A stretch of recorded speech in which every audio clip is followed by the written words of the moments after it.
So this is our ident based off the idea of we call our production company Pattern Productions. So these clips here are just a variety of clips taken off YouTube to match what the main character D'Angelo is saying in his monologue. So we use clips that we had actually shot in the school itself, along with just little basketball clips taken from YouTube, imported in onto our editing software to make, to just match the monologue and what the main character is talking about. So these here are all short little clips taken at different moments in different locations that we thought were good use of the monologue. So again, similar here with our title sequence, these are again just small little clips taken, whether that's from actual basketball games itself or just clips around the school that we thought would be good, as little clips together. So this scene here, we try to follow the codes and conventions of a documentary style film by having an interview scene where the main character just sits and talks directly to the camera and to the interviewee, which we found was a common thing when watching documentaries, so we wanted to import it into our one as well. So again here, following the codes and conventions of documentaries, we wanted to just have the main character talking to the camera just to get his point across and understand that he is the main guy, and that's why he's able to talk to the camera. So this scene here is the only scene we actually used the tripod for, and this scene we had to plan out a lot more in terms of position and where he was going to put the camera. We did this because we wanted the audience to be able to see D'Angelo, the main character, along with Mr. McGillicuddy, the head teacher.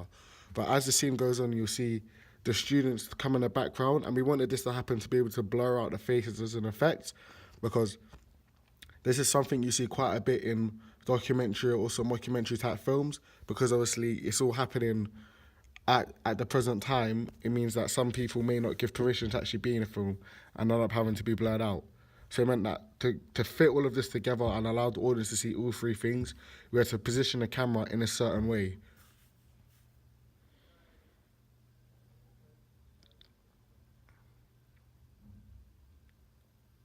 So again here we see the main character D'Angelo come out the disabled toilet and just talking to the cameras. So obviously at this point now, there's both cameras following him, so he's trying to talk to both, and you see the cameras are just following him walking.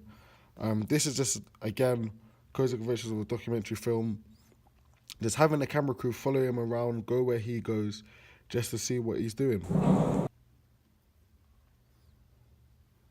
So here now, this scene, we wanted to use the idea of we had a little window just above our sports hall where we thought it would be a good angle so we would see D'Angelo talking at the camera while also being able to see his crush in the background playing basketball while she doesn't actually notice he's there until the end of the scene.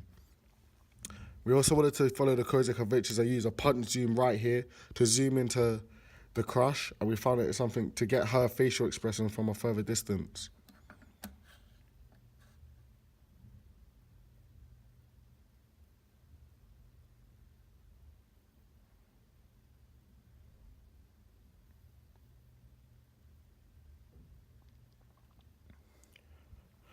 Okay, so here now in this scene, again, we just have D'Angelo, the main character, talking to the camera again, just telling about what he's going to do, and that the camera crew should follow him around.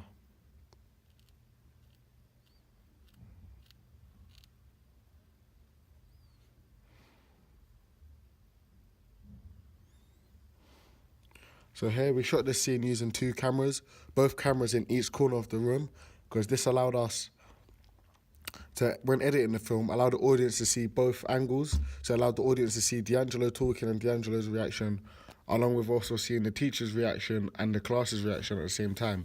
So it made it very useful when editing the film to have it at a fast pace, also seeing both expressions from everyone in the room.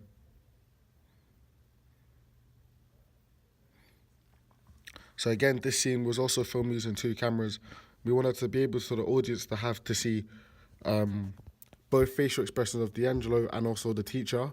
So it meant that we liked the idea of having the over-the-shoulder shot for one, and you see the seriousness of the teacher talking to D'Angelo, and so the audience could feel like he was talking to them at the same time.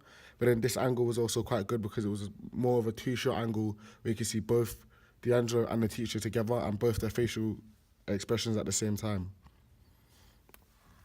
Okay, so this scene we use fast-paced editing and it was just talking to the camera. But because he's obviously talking quite hectic, quite funny, we wanted to edit it quite fast to match the pace of what he's trying to talk about and have this at a faster pace.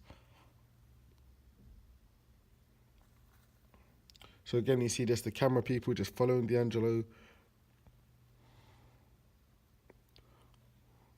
Right here, we use a punch zoom to zoom in on what we want the audience to actually see, which is obviously the team sheet and him not being on it. So the punch zoom was very effective because it meant the camera didn't have to go straight to it.